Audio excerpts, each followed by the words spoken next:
Então, a mais um encontro aqui do Clube Nutrindo a Mente. Vamos finalizar aquilo que seria o livro O Apanhador no Campo de Centeio. Hoje a gente fez algo um pouco mais elaborado, os slides mais bonitinhos e dinâmicos, para cativar e prender a atenção de vocês um pouquinho mais. Eu espero hoje que a gente consiga concluir muito bem tudo que o autor quis transmitir com aquele desfecho maravilhoso. E, Ana, eu admito que durante a leitura eu ficava, como que a Ana recomendou um livro desse? Mas aí o final veio e, tipo assim, cara, fez valer toda a pena. Até a raiva que eu tava de tanto xingar enquanto lia, que toda hora tinha um não sei o quê, eu já tava, meu Deus. Mas o final foi espetacular. E vou entregar, o Léo quase chorou, tá? No final. Quase Quase chorei no chorou. O final, olhinho assim, ó, encheu de água. eu achei muito Ficou lindo o final. emocionado. Um excelente livro, eu gostei muito. Eu acho que aqueles 2 últimos capítulos fizeram valer a pena a leitura inteira, porque eu acho que não teria tanto sentido se a gente não tivesse acompanhado aquela trajetória daquela forma, né? Causado tantas emoções de estresse, de raiva, ele sendo tão prolixo, não concluindo nada, e a gente incomodado, né? Todo aquele incômodo que a gente sentiu, eu acho que fechou com chave de ouro. Não era nada do que eu estava imaginando, que a gente estava imaginando, né, amor? Porque a gente Total. ficou pensando até no último encontro nós conversamos sobre isso, qual será que vai ser o grande final ali, a grande revelação que ele vai nos dar, ou enfim, não teve nada disso, foi muito simples, mas eu acho que fez tanto sentido ser tão simples do jeito que foi. Sim, foi Verdade. extremamente profundo. Na segunda parte do livro, quando a gente parou a primeira, encerrou a primeira, né, no primeiro encontro, já quando voltou a leitura, nessa segunda parte, foi muito mais intenso, o personagem já estava muito mais intenso, eu ouvi mais amadurecido, né, se mostrou mais humano, mais sofrido, é Sim, o que eu vi nele. perfeito. Mas pode passar aí, então, amor. E antes da gente chegar nessas problemáticas, que separamos algumas coisas que a gente acha interessante discutir sobre esse livro, vamos focar aí nessa segunda parte, que eu acho que a primeira parte a gente discutiu super bem, né? Sobre o personagem, sobre todo o contexto histórico, então foi uma abertura legal. Mas agora, continuando com as novidades que a gente observou nessa segunda parte, eu vou começar pela família, né? Porque nós não tínhamos acesso a nenhuma informação a respeito da mãe e do pai. Ele deu pouquíssimas informações, mas a gente conseguiu imaginar um contexto ali, né? A respeito do pai. O pai é advogado, super bem sucedido, muito bem financeiramente. Aí ele até começa a se questionar: será que eu seria um bom advogado, né? Tem um trecho que ele começa a se perguntar isso, mas aí ele vem com aquela crise de que, aquele pensamento de que, e trazendo referência do pai. Eu teria muito status, mas eu não estaria fazendo algo só para fazer o bem pelo outro, mas para ter reconhecimento, para ir jantar nos melhores lugares, e daí talvez isso seja algo do que ele perceba no pai, né? Ali na relação do pai e tudo mais. Mas Eu acho que acho foi só engraçado, isso, né? rapidinho, eu acho engraçado que ele cita advogado como comprar carros caros e beber martinis, né? Aham, essa. É a Exatamente. descrição, talvez seja como ele enxerga o próprio pai, talvez. Uhum. Foi isso que me deu a impressão, né? E a respeito da mãe, que ela tem muitas dores de cabeça muito frequentes, que ela fuma muito e que ela parece um pouco ausente, né? Porque ela vê a filha, uma criança, a Phoebe ali, que a Phoebe na verdade está escondendo o irmão, e ela finge que estava fumando, e daí ela só fala: Ah, não faça isso, filha. Não quero que você faça isso, não é bom para você. E sai de novo, e daí ela vai pros jantares, não sei na onde e tal, deixa a filha ali meio que sozinha, né? Então eu senti talvez um pouco de ausência, mas a gente só pode supor, né? Porque ele não traz muita coisa a respeito dessa relação ali familiar, que era algo que eu lembro que a Ana até tinha mencionado, né? Vamos ver se ele vai falar. A Marilze também comentou no último encontro. Vamos ver se eles vão mencionar ou sente falta disso, dessa questão ali familiar e tal. E eu acho que ficou por isso daí, pra gente imaginar mesmo. E a percepção que eu tive foi talvez uma ausência ali da mãe, um pouco afastada, um pouco distante, e ele menciona que ela, né, tem muita dor de cabeça, com muita frequência. Eu e o Léo Um até momento. teorizamos, né, imaginamos, será que não houve ali, aconteceu alguma coisa por conta da morte do filho, né? Da perda do irmão mais novo, talvez, enfim, alguma consequência disso. E daí o Gibi que a gente já conhecia, né? Que ele fala que é super talentoso, escreve super bem, mas se vendeu a Hollywood. Então, enfim, né? Ele fica com esse pé atrás. E a Phoebe me passa muito, a Phoebe, que é a irmã mais nova, me passa muito esse ar de inocência, né? Ele encara dessa forma e até os trechos que ele tá conversando com ela, você percebe que ela faz umas brincadeiras bem infantis, assim, bem inocentes mesmo. Então, talvez por isso que ele se apegue tanto, né? A gente vai discutir mais pra frente, não sei se uma das questões que ele quis trazer no livro é que quando a pessoa amadurece, ele se torna um adulto, ele acaba deixando de lado um pouco dessa inocência, passa a deixar de valorizar as coisas mais importantes. Então, talvez ele se apega tanto à irmã por conta disso também, né? E entrando ali nas problemáticas, o que seria isso? Os problemas ali principais que a gente vê nessa segunda parte. Novamente, em alguns trechos, ele menciona a morte do irmão, que era algo que a gente já tinha visto no início da discussão, né? E a questão da morte de um dos colegas dele da escola, não sei se vocês se lembram, que sofria bullying, e daí ele acompanhou todo aquele processo, não era um colega, não era um amigo tão próximo dele, mas no dia que ele faleceu, ele estava com a camiseta dele que ele tinha emprestado, então dá para perceber que foi algo que marcou muito ele. Né, ele se sentiu bem angustiado com o que aconteceu e os garotos que estavam envolvidos nisso não tinham recebido nenhuma punição, né? Apesar de algo. E era algo que ele já tinha mencionado antes, né? Quando o irmão dele morreu, ele fala que os pais dele se despediram no cemitério e daí foram encontrar um restaurante legal e começaram conversas aleatórias e como se aquilo não significasse tanto. Né? E ele até traz aquele ar de, poxa, o meu irmão, ele era muito melhor do que eu, e meus pais lidaram assim com ele, né? Saíram dali, virou as costas, procuraram um restaurante legal, mudaram de assunto, a vida segue. Como seria comigo, né? Não sei se talvez me gerou esse questionamento, não sei se ele quis trazer isso também, né? E daí, quando ele traz da morte do colega da escola, me remete novamente a essa questão do luto, né? Será que ele é um garoto que está passando por essas fases do luto, junto ali com essa questão do amadurecer, né? A fase da adolescência, e dá para perceber que a morte desse colega foi algo que impactou ele também. E a questão dos abusos, né? Que ele começa a mencionar nessa segunda parte, que foi algo que tudo ele deixa meio que subentendido. Ele não deixa muito claro, ou seja, ele abre para a gente questionar, para a gente imaginar, para a gente supor, ou enfim, né, para nossa interpretação mesmo. E essa questão dos abusos começa ali quando ele comenta de uma. É a Jane, né, amor? Eu não lembro se é a Jane ou se é a outra amiga dele lá. Que ele deixa meio que É aquela subentendido. Carne Han lá, não é? Que joga damas com ele. Eu acho que é a Jane, né? Eu acho que é a Jane mesmo. Jane Carne.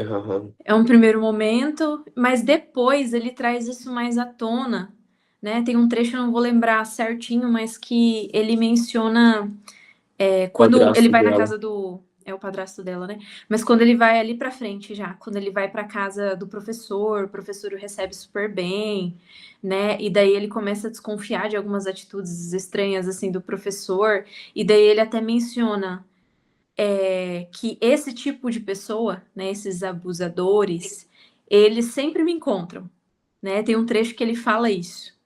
E isso já me acendeu um alerta, né? Eu já fiquei imaginando, já que ele deixa tudo meio que subentendido, será que ele não passou por isso dentro de um ambiente escolar? Até por isso essa questão dele estar sempre pulando de uma escola para outra.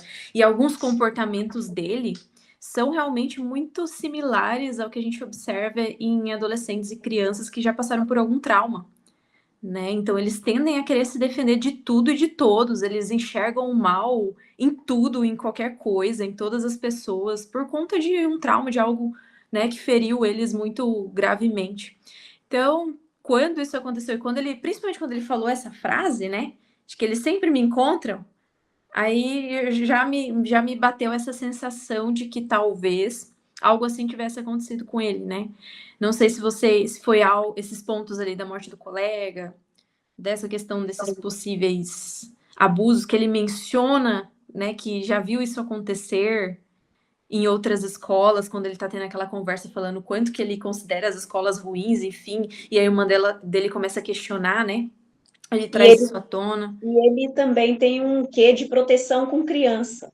Toda Uhum. criança que ele encontra, ele trata a criança assim, como criança, mas ele trata a criança como um adulto protegendo. E Né? Ele olha tem um só. olhar de ternura, de proteção com Uhum. todas as crianças. Ele teve isso no museu, com os dois Sim, garotinhos que os estavam no garotos. museu procurando, né, as múmias. Ele tem isso com a irmã dele. Ele teve um olhar diferente no parque, quando ele chegou e viu um casal com uma criança pequena. E ele Uhum. viu o jeito que eles se tratavam e ele falou que aquele garotinho deixou ele feliz, né? Então, assim, ele tem um olhar diferente com criança, uma ternura.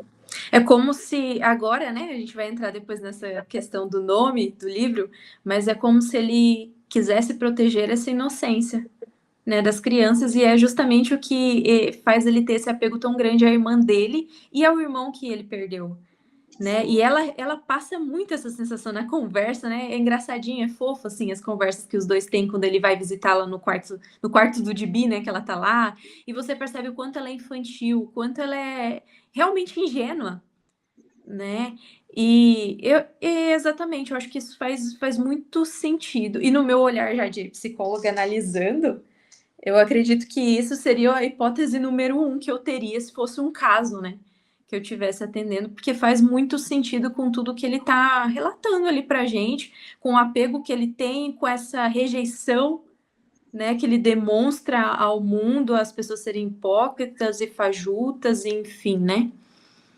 Até mesmo você comentou aí a situação que aconteceu na casa do professor. É uma situação assim que para uma pessoa que nunca sofreu abuso e que teve assim o pai por perto, Sim, um pai atencioso, um pai carinhoso, entenderia a postura do professor como um ato de proteção, de como um ato cuidado. de Uhum, cuidado, até por causa do momento que ele estava passando e a forma que o professor estava enxergando ele. O professor até sim, o momento estava demonstrando assim, eu não sei, assim até agora eu fiquei sem entender aquele professor se realmente eu ele estava, também. né? Ele estava tentando proteger pelo fato de passar a mão na cabeça e entendendo ele. O professor ficou preocupado. O que realmente você quer, tentando, né, norteá-lo. E ele ficou muito abalado com o fato dele passar a mão no cabelo dele, acordar e ele estava passando a mão no cabelo. Então, assim, E até ele ele fala. mesmo ficou na dúvida se o professor Uhum. estava assediando ou Depois não. ele se questiona, né? Mas na hora que o professor tá passando a mão e o professor tá ali argumentando, né? Mas o que que foi? O que que aconteceu? Ele mesmo descreve. Eu conheço esse tipo, Sim, né? Então realmente é um modo de defesa ali que ele entrou, como se ele estivesse tentando se proteger de algo que ele ou já passou, né? Ou que ele tem uma experiência de que sim. possa acontecer, né? Então me ficou muito essa sensação também.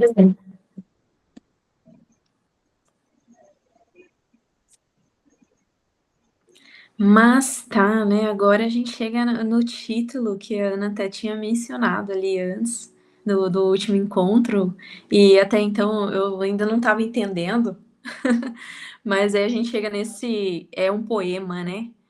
Eu até pesquisei esse poema, eu li, é bem curtinho, mas assim, eu nem achei tão relevante a gente colocar ele aqui. Porque é basicamente o que ele fala no livro, a diferença é que ele confunde, né? Ele confunde como se fosse o apanhador no campo de centeio, mas é alguém que está caminhando pelo campo de centeio. O poeminha ali, a música fala. E, enfim, ele fala, até a irmã dele corrige ele, né? Que ele fala, eu costumo imaginar, eu gosto de imaginar como se houvesse um campo enorme de centeio e as crianças estivessem brincando por lá e no canto ali tivesse um abismo, né? Igual tá na imagem. E a única coisa que eu gostaria de ser é aquela pessoa que tá ali para resgatar, para não deixar que ninguém caia nesse abismo, né? E possíveis explicações, né? O que que a gente pode pensar a respeito disso? Coloquei ali a síndrome do Peter Pan, porque tem um psicólogo, o Jordan Peterson, que ele usa esse termo, né? Mas é aquela pessoa que não aceita amadurecer, né? Que quer ser infantil para sempre. E na maioria das explicações, assim, resenhas que eu vi a respeito desse livro, as pessoas usavam essa explicação. Mas eu percebo que grande parte delas eu achei um pouco raso, sabe? As nossas discussões no encontro passado e agora estão sendo mais profundas. Então, mas a maioria deles falava sobre isso, né? Ah, o que ele quer dizer com esse trecho, que ele gostaria de ser esse cara, é que ele é contra amadurecer, ele é contra se tornar adulto, porque ele sempre está questionando ali, né? Enfim, sempre está apontando que são hipócritas, que são fajutos, isso e aquilo, então ele não quer amadurecer, ele não quer crescer, ele não quer se tornar adulto, ele quer ser jovem ou criança para o resto da vida, né? Então, não sei se vocês chegaram a pesquisar, mas quase 99% deles usam essa explicação, né?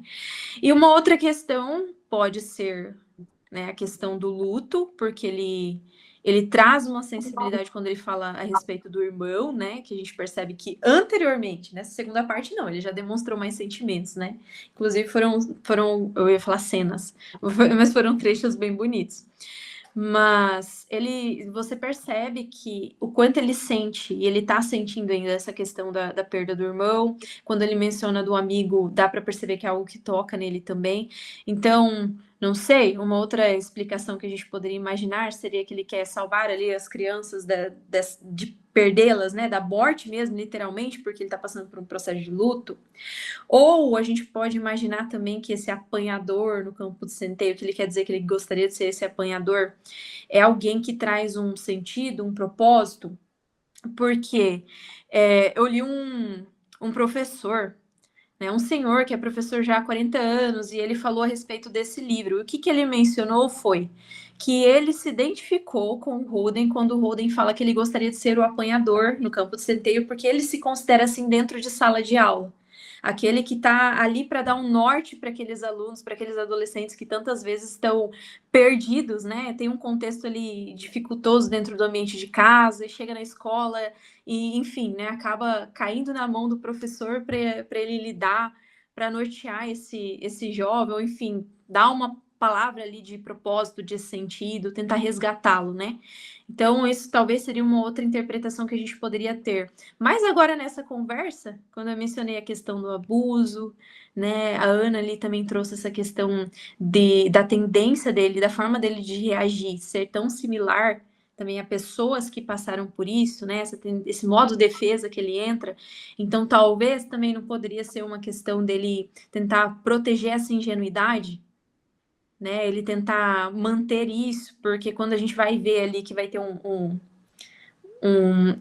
aquela ponto final ali, né, que a gente gostou tanto desse livro, são justamente trechos em que a gente percebe essa conversa com a irmã e o quanto que aquilo, para mim, ficou muito claro que ele se sentiu amado, né? Ele se sentiu amado de uma forma sem segundas intenções, nem sem outros interesses, simplesmente porque ela estava preocupada com ele, simplesmente porque ela se preocupava muito com ele, né? Então, talvez esse apanhador, né? Talvez ela não tenha feito esse papel para ele naquele momento, né? Então, são várias as possibilidades que a gente pode imaginar dele ter citado isso, né? Não sei o que ficou para vocês, ou o que faz mais sentido para vocês em relação a isso.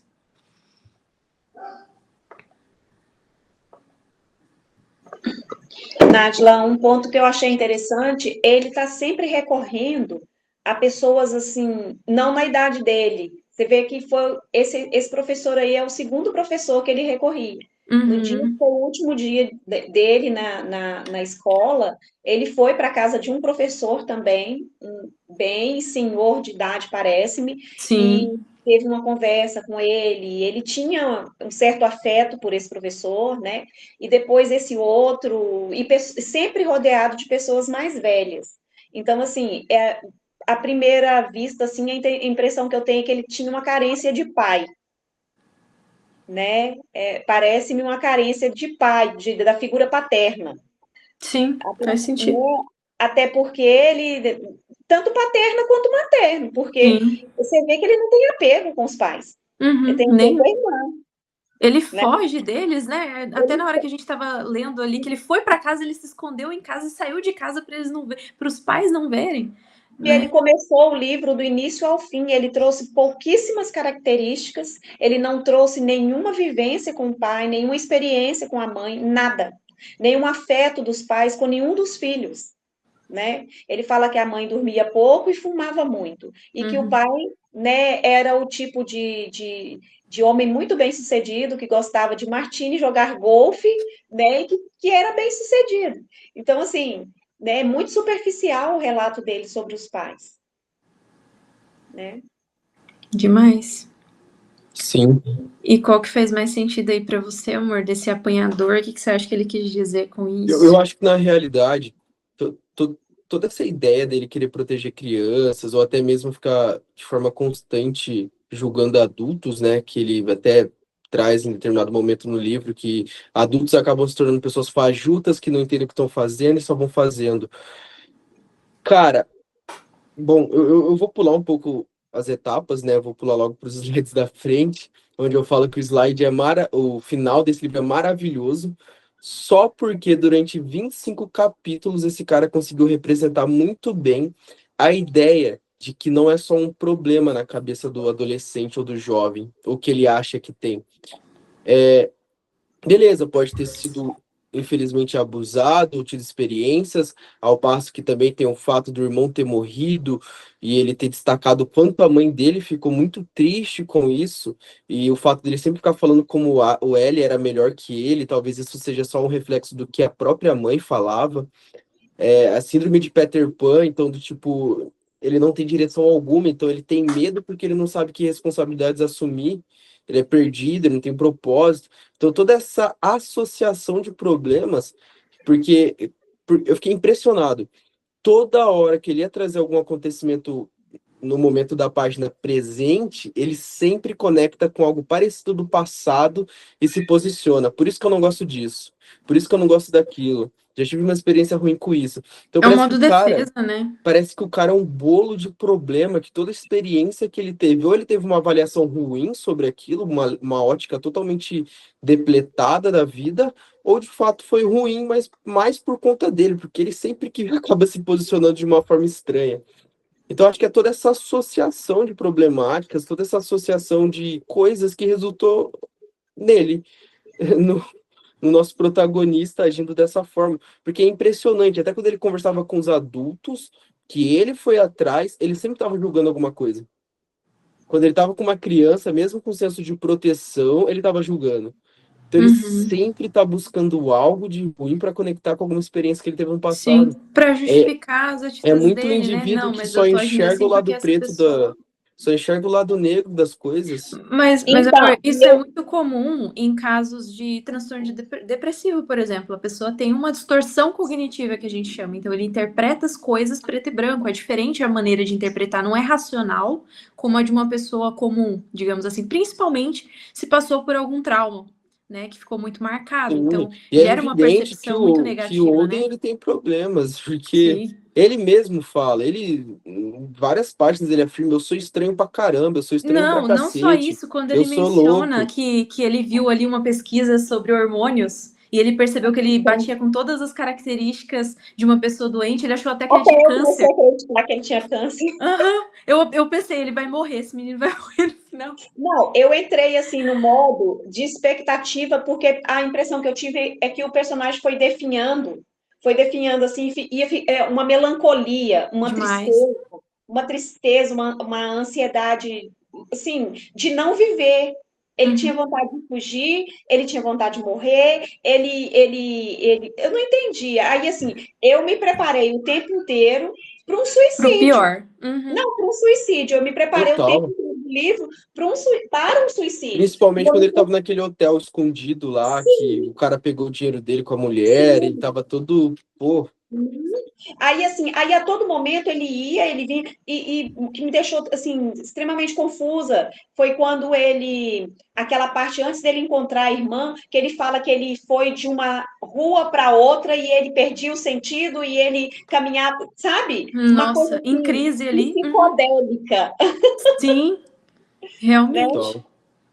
Total. Então, a certeza que nós temos é que realmente ele tinha um transtorno depressivo, isso é E muito não era só por claro. conta, tipo, uma associação de problemáticas, mas ele, enquanto pessoa, tinha algum problema, uma disfunção E eu psicológica. acredito que essas conversas que ele tinha, como a Ana mencionou, né, dele buscar ali alguma, realmente lhe faltava uma referência, dá essa impressão, né, de casa, porque ele não conta com os pais, na verdade ele foge dos pais a todo momento, mas ele busca uma orientação de alguém, apesar dele ter sempre uma interpretação negativa, então ele não tá ali para ouvir, né, e receber aquilo, tanto é que o segundo professor, quando o professor começa ali a dar vários conselhos legais, né? Legal aquele capítulo, ele fala algumas coisas, ele até usa aquela expressão de que existem dois tipos de pessoas, aquelas que vão morrer por uma causa e aquelas que vão viver humildemente por uma causa, né? Escolha ser a segunda. Então ele vai falando várias coisas ali vários trechos que eu achei bem legal,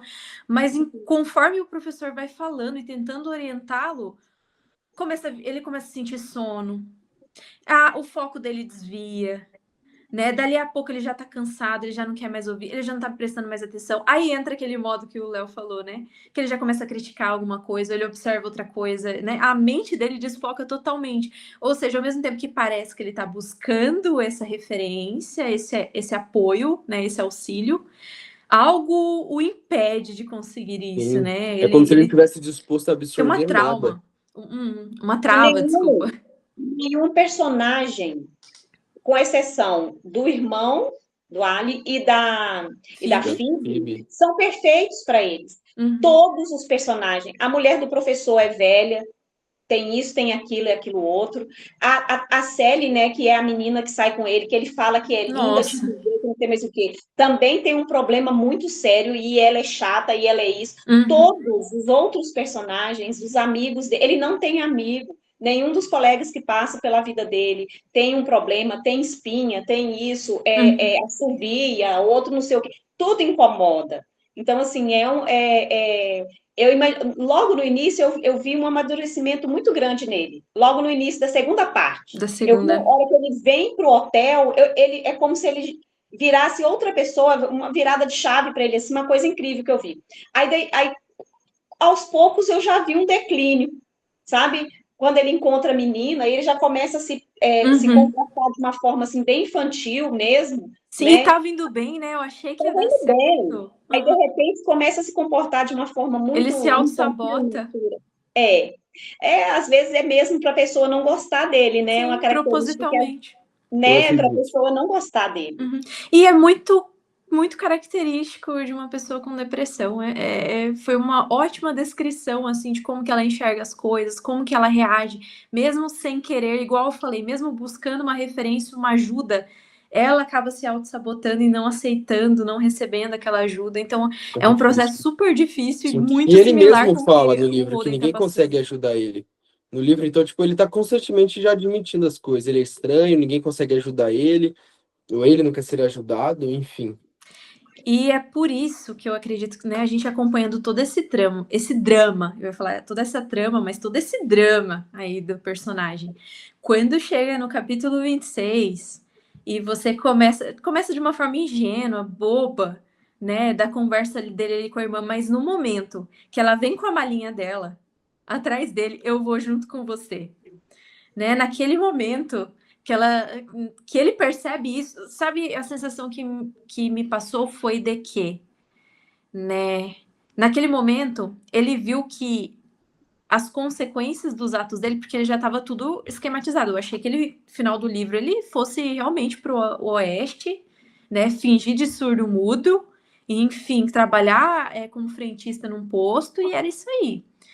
Mas ele percebe o quanto que a atitude dele ia respingar em alguém. O que eu quero dizer, né? Que ia trazer uma consequência para alguém também, para alguém que se importava com ele.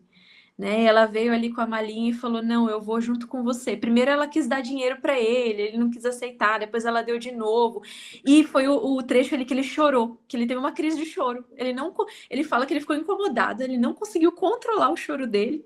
Né? Mas foi quando ela foi, pegou o dinheirinho que estava guardado dela de Natal, entregou para ele, insistiu porque ele não queria pegar. E daí ele teve uma crise de choro na frente da irmã mais nova. Então imagina, né, a situação ali. com certeza não era o que ele queria, né? Foi algo que ele não conseguiu controlar mesmo. Mas nesse momento, né, no penúltimo capítulo, em que ela chega com a malinha atrás dele, e ela insiste para ir junto, e daí ela o convence assim, não, eu vou junto com você, eu quero ir junto, me leva junto, né? E ela fica insistindo. Aí é quando ele fala, não, eu não vou mais. E daí ela fala, né, não, eu não vou mais para a escola, né? Ele fala para ela, eu vou te levar para a escola, vamos para a escola, você tem que ir. Ela, não, eu não vou mais para a escola. Aí me trouxe aquela sensação de, poxa, ela tá reagindo igual a você agora, né? Ela tá reagindo igual a você, ela tá querendo abandonar a escola igual você fez. Total. E daí isso faz ele mudar, né? Isso faz ele mudar de atitude. Não, eu não vou mais pro oeste, eu não vou mais embora, eu vou ficar aqui. Só que daí você vai pra escola, né? Então é como se ele estivesse se responsabilizando por algo a mais além dele mesmo, né? E isso faz com que ele tenha uma postura diferente. E principalmente pela atitude da irmã, né? Dela ter demonstrado ali esse cuidado, esse amor de uma forma, como eu mencionei antes, com interesse genuíno, né? Sem segundas intenções. Eu achei muito, muito lindo já esse trecho, né? Dela ter insistido e dele ter abandonado, porque parecia que ele estava muito firme nessa ideia de abandonar tudo, de desistir de tudo, enfim, né? E ele já dá uma regressada, ele volta para trás, né? Então, eu lembrei até de uma frase do Lewis, que é: se você está caminhando para a direção errada, regressar, voltar para trás, é progresso. Né? Então, é basicamente isso que ele faz. Ele dá uma meia volta, justamente porque ele sabe que vai impactar alguém ali, né? E é uma forma dele manter ela, né, na escola e não seguindo o mesmo caminho que ele seguiu, na verdade. E a partir dali vem todo o enredo bonito, né? Na verdade, ela fica incomodada com ele, ela fica irritada, e daí ele vai reclamando, né? Ela vai do outro lado da rua, seguindo ele, porque é uma criança, né? Tá sozinha, e ele fica de olho. Daí eles passam pelo zoológico, vão andando, até que ela volta a falar com ele, né? Passou, não ficou mais magoada, chateada, eles voltam a se falar. E daí tem aquele finalzinho ali super bonito, né? Pode passar aí, amor. Eu acho que era um videozinho, né, amor? Já pulou todos os slides, já. Tem que acelerar, meu amor. Pulei, Tem que ir não. com calma. Então fala aí pra nós. Pulei não, é o... Esse aqui era um videozinho só pra mostrar pra vocês, que eu achei bem legal. Eu tava pesquisando e a galera, tem um pessoal que é muito fã, né? Esse livro tem muita gente que gosta. E fizeram um videozinho representando a parte quando a interpretação dele do que é ser um apanhador no campo de centeio.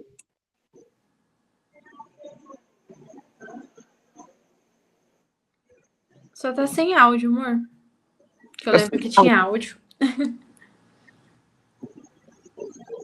Ah, tá saindo. Vai ter esse vídeo lá no grupo. Aí manda pra nós lá.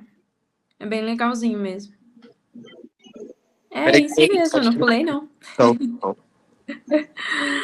E daí esse trecho que o Léo quase chorou, mas eu também achei muito lindo. E uma coisa que a gente percebeu, né, o quanto, como a Ana foi falando, né, esse amadurecimento que a gente vai sentindo ali, né, a gente vai tendo é muito sutil, né, é extremamente sutil. Eu acho que por isso que a gente gostou tanto do final, porque ele foi extremamente sutil.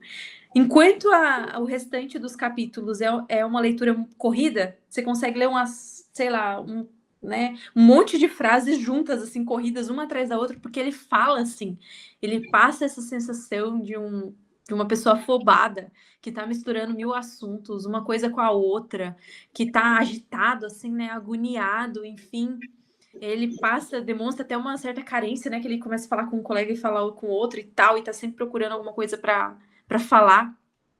E daí, quando chega nesse capítulo com a irmã, né, no capítulo 25, né, 25 e 26, até a leitura fica mais compassada, fica mais leve, fica mais lenta, porque a gente percebe que a maneira que ele tá contando pra gente se torna diferente. Sim. E se você reparar, leve. Toda a estrutura gramatical do livro mudo, o autor ele conseguiu representar muito, e por isso que eu quase chorei. Ele conseguiu representar muito bem essa ideia de um adolescente muito ansioso E com uma coisa tão pequena, ele conseguiu representar uma calmaria nessa ansiedade, trazendo a ideia de que a maioria dos problemas nem existem. Então, com um ponto bom, ele eliminou 25 capítulos de pura merda em cima de merda. E isso é muito profundo, porque, enfim. E Por o isso que eu quanto. acho que tem tanta gente, tanto adolescente na época que se identificou, porque é verdade. Tipo assim, óbvio, né? Depois que passa por um processo de amadurecimento, aí se identifica e vê, nossa, realmente, de fato foi desse jeito. Na minha adolescência eu achei que eu tinha tantos problemas, uma porrada de coisa, mas no fim das contas, tava a grande maioria na minha cabeça. Uhum. A gente é quem cria nossos problemas. O monstro é sempre maior na imaginação, né, do E o que na interessante é realidade. que ele vai falando as coisas que vão se processando naquele momento ali, e ele fala: eu poderia falar que eu voltei, eu poderia falar que eu fui de volta para a escola, mas eu não vou falar. Tipo assim, eu vou me prender a esse momento, né? Até porque se ele fosse relatar, descrever, né, a volta dele para casa, o reencontro com os pais, ele teria que falar forçosamente da relação dele com os pais. E acho que não era esse o intuito dele. O intuito do Não. livro inteirinho era falar dele mesmo, Uhum. era escrever ele como pessoa, como a pessoa dentro dele, né? Os medos, anseios. Não Sim. era descrever outras pessoas, embora ele Uhum. faça muito isso, descreva muitos defeitos de muitas pessoas, mas na maioria das vezes é sobre ele, tudo sobre Sim. ele, É o muito que do ele tá outro. sentindo, né? Uhum. Né? Total. Não é sobre o outro, é sobre a angústia, Uhum. o buraco, o vazio que ele tem dentro, né? E Sim. assim, o final realmente é surpreendente e eu esperando ele voltar, entender um pouquinho quem era a família, né? E não conseguimos entender os pais, não conseguimos, né, Uhum. entender mesmo, mas no final É, realmente foi surpreendente e terno pela figura da Uhum. irmã. Demais. E essa sim, cena, sim. eu tô falando cena, porque enquanto a gente tava lendo, eu tava imaginando a cena dela no carrossel, ele insistiu pra ler. Na verdade, foi nesse momento que eles voltaram a se falar, que ela tava chateada porque ele não deixou ela ir junto com ele, né? E daí É, ele vê o carrossel e lembra que ela gosta muito, ela sempre gostou muito. E daí ele dá o dinheiro, devolve o dinheiro pra ela, que já era dela, né? Que ele tinha pego emprestado, e fala: vai lá, vai no carrossel. Ela tá brava, né? Ela, não, eu não vou. E ele insiste, daí ela vai. Ele vê o quanto que ela estava feliz ali, brincando no carrossel. Ele sabia que era algo que ela gostava muito. E daí ela volta, ele fala para ela ir de novo, porque ela estava se divertindo. Daí ela vai, ele até cita, né, que ela estava tentando alcançar os anéis, né? Que tem uns carrosséis que ficam uns anéis assim para as crianças pegarem, né, no meio. E daí que ele até ficou pensando, será que eu falo para ela parar? Porque ela pode cair, né? Pode acontecer alguma coisa, que ela tava no cavalo dela lá, né? E daí ele deixa e fala: não, deixa ela. Me passou também aquela sensação, né, de que essa ingenuidade dela, ao mesmo tempo ele tá sempre tentando proteger, mas ele entende que não dá para ele proteger de tudo. Algumas coisas ela tem que fazer, né? Ela vai ter que alcançar. E daí ele vê, ele fica ali, será que eu vou lá, né, falar para ela parar? Não, vou deixar ela. E daí ela continua brincando ali no carrossel, e daí começa a chover muito, né? E ele continua sentado ali com o boné dele, enquanto tá chovendo, e ele olha aquela cena, e aquilo desperta nele uma grande alegria, né? Quando ele fala assim, a gente já ficou, nossa, né? Olha só, e parece que todos os outros problemas acabaram. Não tem mais tão importância, não são tão grandes quanto eram nos capítulos anteriores, até aquele momento em que ele tá ali, ele tá observando ela tá feliz, ele tá vendo quanto que ela tá bem, né? E me passou muito essa sensação de que tudo mudou ali a partir daquilo. Claro, não quer dizer que ele se tornou outra pessoa, mas que ele percebeu que, pelo menos naquele momento, os problemas não são tão graves, não são tão grandes, né? Que existe sim algo ali que pode trazer para ele uma felicidade plena, né? Sem aquela a fajutice, como ele diz, né? Algo que realmente seja real e sincero, uma felicidade verdadeira. E eu achei muito lindo esse trecho no último capítulo, que é super curtinho ali, que a Ana mencionou. Não, não, não, não. Você pulou uma coisa importantíssima. O Importantíssimo, meu quê? amor. Na última linha do penúltimo capítulo, quando ele escreve: como eu queria que você estivesse aqui. Ah, E isso para mim, eu não sei se foi toda a associação e esse linear de emoções que foram brotando durante a leitura, mas para mim, quando eu li, me deu muito uma sensação como se ele estivesse direcionando essa frase para o L, que morreu, entendeu? E nem para o leitor em si. Eu sei que você pode fazer a leitura que é para nós leitores e fica lindo igual, não perde o peso, mas todos esses capítulos ele falando do L e tudo mais, para mim, na hora, a primeira coisa que veio na minha cabeça quando ele falou isso foi que ele queria o irmãozinho dele lá vendo isso. E aí foi quando me quebrou de fato. Consegui. foi muito lindo mesmo esse trecho. E no último ali, me passou a sensação, né? Eu estava até comentando com o Léo hoje, porque Teorias. a gente leu o capítulo ali, nossa, legal. Aí eu até mencionei, né? Me trouxe. Pode passar aí, amor. Acho que no outro eu coloquei alguma frase. Me trouxe essa sensação, né? Me trouxe uma esperança, uma expectativa de uma mudança, né? Daí o ponto de virada ali, que é o momento da irmã, né? A gente Redenção mencionou por ali meio essa da presença Phoebe. redentora da Phoebe, né? Mas essa sensação de que aquele momento ali valia a pena, fazia a vida valer a pena, né? Ou fazia algo fazer sentido ali para ele, a cena do carrossel. E daí nesse capítulo final, a gente leu ele, né? E hoje eu fui reler antes do nosso encontro, né? Eu fui mexendo ali enquanto a gente via, dava uma olhada nos slides. Eu reli o último capítulo e me passou muita sensação de que fosse um tempo depois e que ele estivesse ou numa clínica de reabilitação ou sabe aqueles lugares tipo clínicas assim que de internação mesmo para algum tratamento. Porque ele fala ala, né? Se vocês estiverem com o livro aí e quiserem ler os trechinhos, mas ele fala, por exemplo, meu irmão veio, o Dibi veio me visitar aqui na ala, né? E daí ele fala, aqui tem uma psicanalista, né? Então ele menciona uma profissional ali do saúde mental que tá ali, Sim. e daí ele E a ideia é menciona. como se esse espaçamento de tempo de quando eu volto para a escola é como se ele não Quando eu estivesse em casa. voltar, né? Então me passou, quando eu li a primeira vez, não, mas essa segunda vez agora, quando eu li, me veio esse insight, nossa, será que ele já não foi um tempinho depois? E daí ele tá se tratando, porque visivelmente ele precisava, ele Sim. necessitava. Então, será que ele não tá se tratando? Por isso que vem perguntarem para ele que escola que ele vai, e daí é quando ele menciona, né? Não, eu vou pensar nisso depois, né? Vou me focar nesse momento presente. Ele se perguntou se ele vai realmente se empenhar ou não, né? E aí veio uma frase muito importante, né? Tipo, como é que você consegue dizer, como é que você vai sair em algo até fazer esse algo? Todos os fóruns de resenha sobre o livro, eu vi que a galera sempre destacava essa frase, que acho que foi a coisa mais inteligente que ele falou durante o livro todo, né? E no finalzinho ali, quando ele menciona sobre. Me fugiu agora. Nossa, me fugiu totalmente. Entrei em outra aba aqui. Deixa eu até pegar aqui o último capítulo, que é bem curto.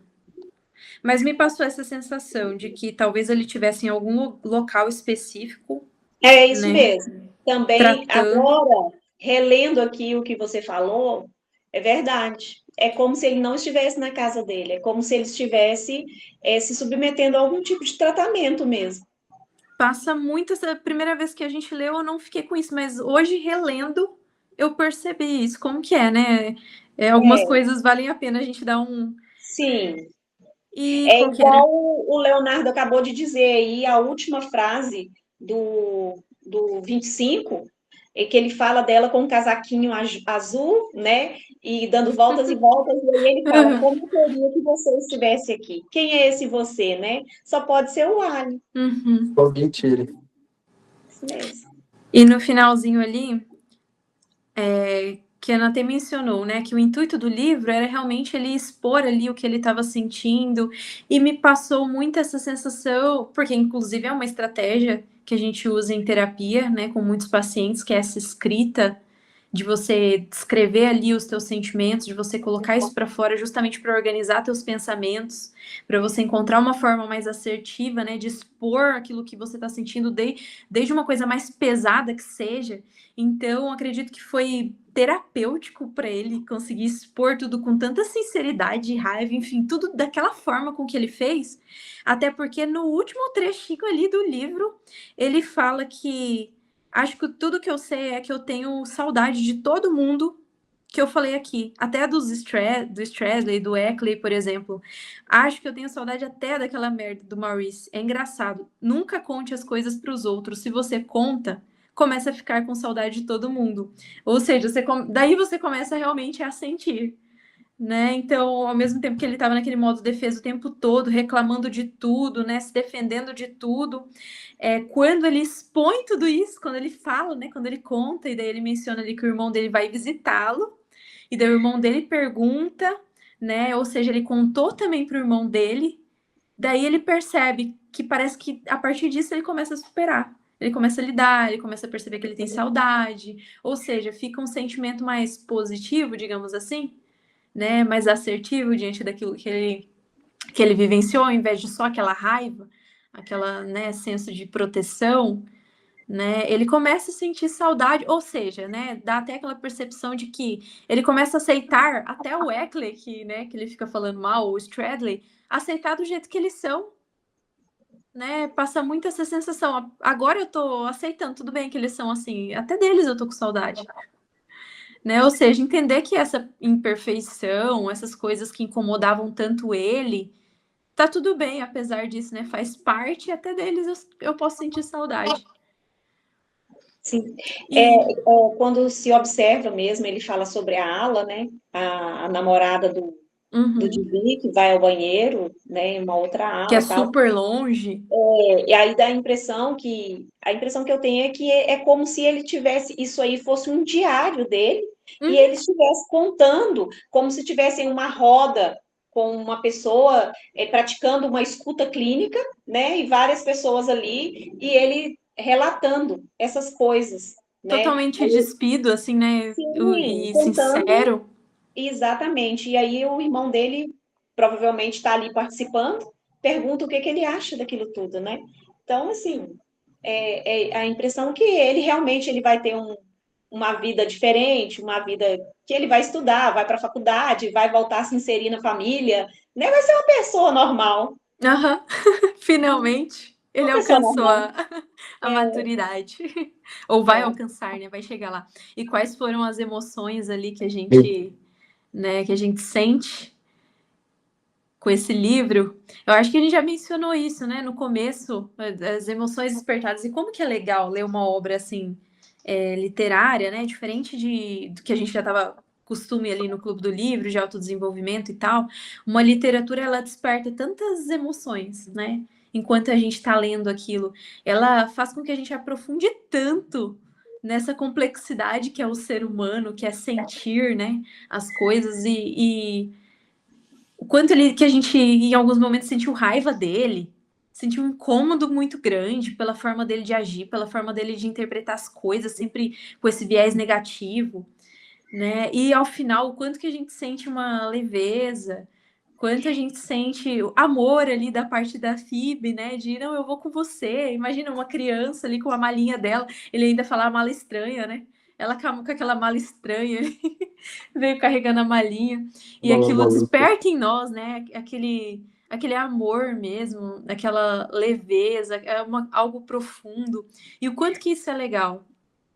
Faz a gente interpretar, e o que eu acho tão incrível da literatura, principalmente os clássicos, porque costumam ser muito mais profundos, né? Porque fazem a gente, saindo daqui, desse viés tá, isso aqui é um livro. Mas como eu mencionei, quantas pessoas que de fato se sentem muito parecidas, né? Ou enxergam, interpretam as coisas com viés tão similar ao que o Holden nos apresentou em tantos trechos ali.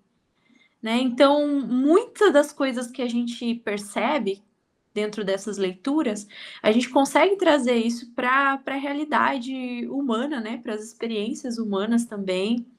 Então, isso faz a gente ter uma abertura de mente, conseguir interpretar, enxergar as coisas, né? Por mais sutis que sejam, por uma outra perspectiva. Então, é como se... Eu lembro que tem um autor, não lembro quem que é, mas ele fala que é como se você vivesse 1000 vidas em uma só. quando você pega uma boa literatura ali e começa a destrinchar, né? Você consegue entender o que se passa ali no mais profundo daquela pessoa, né? Sem você precisar passar por aquilo, sem você precisar estar sentindo aquilo, né? Então, eu acho super legal e gostei muito da gente ter trago esse livro agora. Tava com saudade de uma literatura aqui no clube, porque Muita saudade. realmente abre, né? Expande muito a nossa Fez, mente me, lem- para... fez eu me lembrar quando a gente leu A Mão e a Luva aqui. Nossa, foi muito Machado de bom. Assis. Muito Então, bom. toda essa estrutura, uma ambientação muito clara, enfim. Nossa, a gente fez altas análises do Estevão, do... Como que é? Não é José? Dos personagens todos. Foi muito legal. Foi bom. Então, é muito legal esse tipo de coisa. Eu sou apaixonada nessas literaturas, assim. Mas certo, daí outras coisas não tão legais que a gente encontrou, né? Eu Que não eu sei fiquei se vocês surpreso. viram, mas primeiro que eu vou até mandar lá no Clube do Livro, no WhatsApp, porque eu achei um vídeo legal que traz vários trechos de filmes, de séries, de músicas que foram inspiradas, músicas, né, super conhecidas que foram inspiradas neste livro. Então, quem escreveu Rodenkampf de uma música, inclusive eu até ouvi ela hoje à tarde, achei super legal. Mas enfim, né, altos filmes assim que mencionam o livro, mencionam que é o livro favorito de alguém ali, um dos personagens. Tem muita referência mesmo na cultura pop, então foi um livro que influenciou demais uma geração, né? E essa questão também do assassinato de John Lennon. Eu me lembro que um tempo atrás eu era muito, ainda sou, né? Mas eu gostava demais de Beatles, né? Então, tudo eu pesquisava a respeito. Cheguei a assistir o filme, mas como eu não conhecia essa obra, talvez o filme tivesse mencionado o livro. Provavelmente teria. Mas como eu não conhecia, então passou completamente despercebido. Como é legal a gente aumentar nosso repertório criativo, né? De conhecimento, assim, geral. Porque se eu tivesse assistido esse filme recente, eu teria percebido essas nuances, né? Eu teria notado a questão do livro. Mas como eu assisti lá atrás, não conhecia o livro, então eu nem dei atenção. Mas, enfim, né? A questão do assassinato de John Lennon, não sei se você chegou a ver, Ana, eu e o Léo pesquisamos Não. sobre isso, mas o assassino do John Lennon, porque ele foi assassinado, né? Sim. Ele era muito Acho que fã. é Oswald, né? O nome? Eu não me lembro do nome dele. A gente tinha Acho que até é colocado aqui, eu tirei para simplificar. Oswald. E daí, enfim, ele era super fã dos Beatles e ele também era muito fã desse livro. Por que que houve uma associação a esse livro? Porque quando ele foi pego pela polícia, logo após ali Mark David Chapman. Ah, é o Sherman. Chapman, isso. Chapman. Porque quando ele foi pego ali, logo após o que aconteceu, ele estava com um exemplar do livro na mão. Né? Então, por isso que houve essa associação. Sim. E porque ele também teve uma frase dele, né? Que ele falou. No tribunal ele perguntaram. acaba associando que, tipo assim, ó que loucura. Aí vem uma coisa que eu falei muito quando a gente leu Machado de Assis, dentre outras coisas da literatura. Quando o cara não termina o livro, ele acaba ficando à mercê de diversas interpretações. E ele Mesmo interpreta. terminando, né? Mas eu acho mais difícil, né? Porque o cara fica à mercê de toda a emoção de um desfecho. Ainda mais quando o desfecho é que nem esse livro que a gente leu agora. Mas durante o tribunal ele diz que ele associa. Bom, a interpretação que ele teve sobre o livro é que o Old, o Garfield, aí o nosso protagonista, ele se sentia enquanto um indivíduo que deveria proteger a sociedade de pessoas fajutas. E ele via sentido, ele acaba abraçando isso como ideal. E como ele era a segurança do John Lennon, ele via que muitas das músicas Não, que o John amor, Lennon... ele não era segurança Ele do era a John Lennon. segurança do John Lennon, amor. Não, vida. Segurança do John Lennon, meu amor. Certeza? Segurança do John Ele Lennon. era fã meu amor. dos Beatles. Eu lembro que eu assisti o filme faz muito tempo. Mas ele era fã dos Beatles. E ele nem morava naquela. Eu acho que ele morava no Havaí. E daí ele foi lá porque ele sabia que o John Lennon estaria lá, nos Estados Unidos, lá num certo hotel. Daí ele chegou um pouco antes, ele comprou um disco do John Lennon. Ele tem até uma foto super famosa que um paparazzi desconhecido tirou dele pedindo autógrafo pro John Lennon. E daí tem a foto dos dois, assim, o John Lennon dando autógrafo para ele. Ele ainda mencionou que o John Lennon foi educado e tal, deu autógrafo ali para ele. E daí saiu, ou seja, ele era um fã Ele tava recebendo autógrafo, ali tem as imagens. E daí, depois, quando o John volta, né? Porque o John tava saindo do hotel, e daí ele pediu um autógrafo. Aí ele autografou o disco. Daí, quando ele volta, ele ficou à espreita ali. Quando ele voltou, ele pegou e atirou pelas costas, né? E de pertinho, assim, uns 3 metros. Porque, enfim, ele já tinha tido contato ali, mas enquanto fã. Eu lembro que do filme que eu assisti era isso, né? Era um filme. Era até com um ator bem famoso, aquele que faz o Coringa, amor, que tinha feito o papel desse assassino. E na análise dele, do perfil dele, diz que ele sofreu abuso sexual, né? Sim, Psicológico na infância. ele já tinha tentativa de suicídio, já tinha tido. Inclusive, ele alegou algum transtorno psiquiátrico e foi internado numa ala psiquiátrica e tudo mais.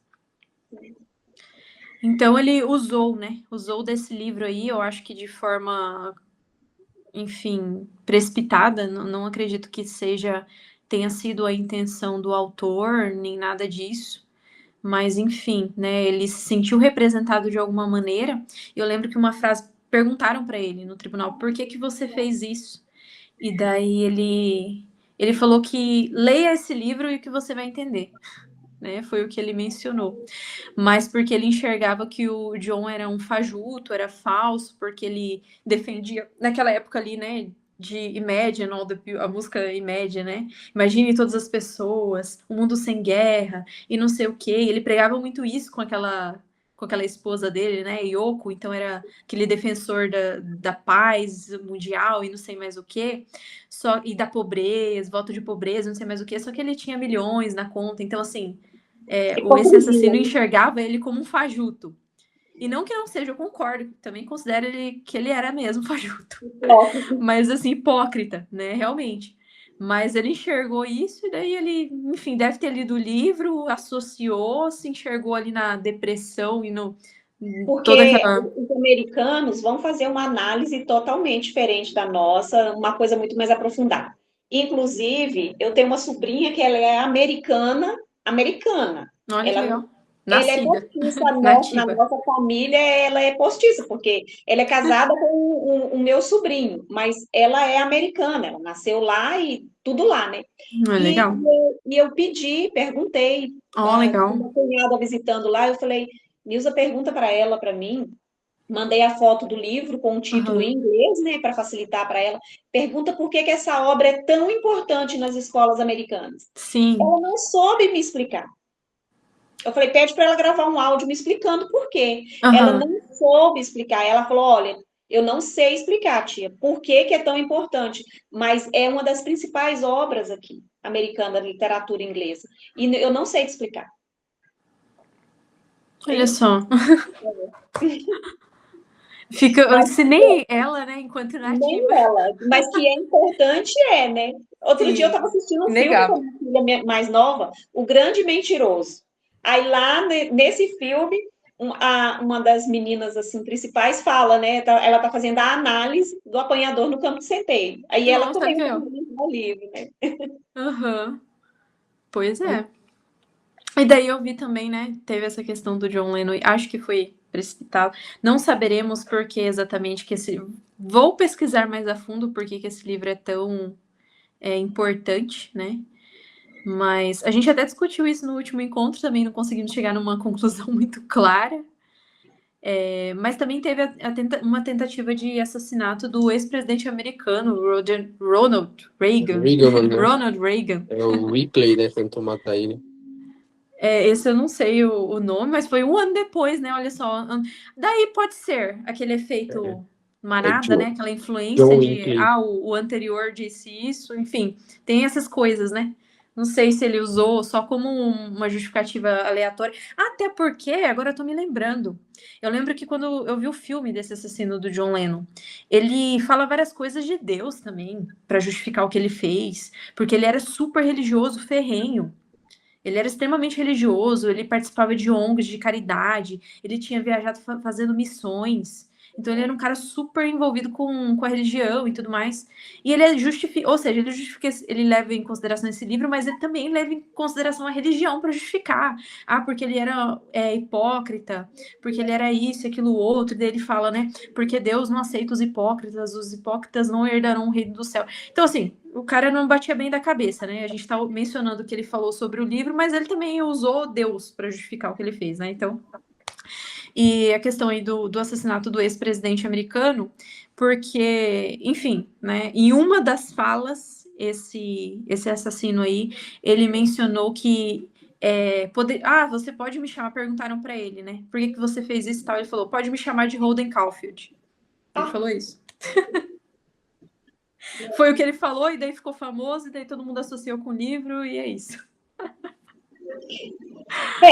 Então, o livro realmente é muito importante. Então, eu não sei se isso é verdade, mas pesquisando hoje sobre esse assassinato de John Lennon, né, e um dos videozinhos foi, acho que do Nerdologia, foi no canal bem legal, do Nerdologia, ele falando sobre a morte de John Lennon, e daí ele fala que esse assassino, ele também mencionou que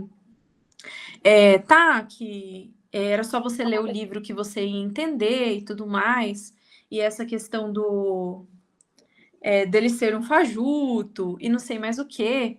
E agora me fugiu completamente. Meu Deus! O que eu ia falar? Poxa! É os brancos. Meu Deus, me deu um branco agora. O que ele tinha falado? Então, o assassino de John Lennon também, ele disse que John Lennon era muito famoso e que ele queria ficar mais famoso, né? Queria ser lembrado. Isso! Nossa, perfeito, lembrei. Que ele falou que queria tornar esse livro famoso também. Ele falou que ele queria ser mais famoso, né? Se tornar famoso tanto quanto, porque ele se via, porque ele fazia caridade, não sei mais o quê, e que ele queria tornar esse livro mais famoso. Por isso que ele referenciou ali, falando que era só você ler, que você ia entender, que daí as pessoas iam ler mais esse livro. Então foi outra coisa assim estranha, né? Que aconteceu em torno disso. Mas o que também me fez pensar, né? Será que o autor... Talvez não, talvez seja porque a gente, pelos motivos que a gente conversou no encontro passado. Mas será que o autor não quis evitar com que fizessem filmes e tal, né? A respeito dessa história, para que não causasse ainda mais uma comoção, né? Maior ainda. Porque imagina, né?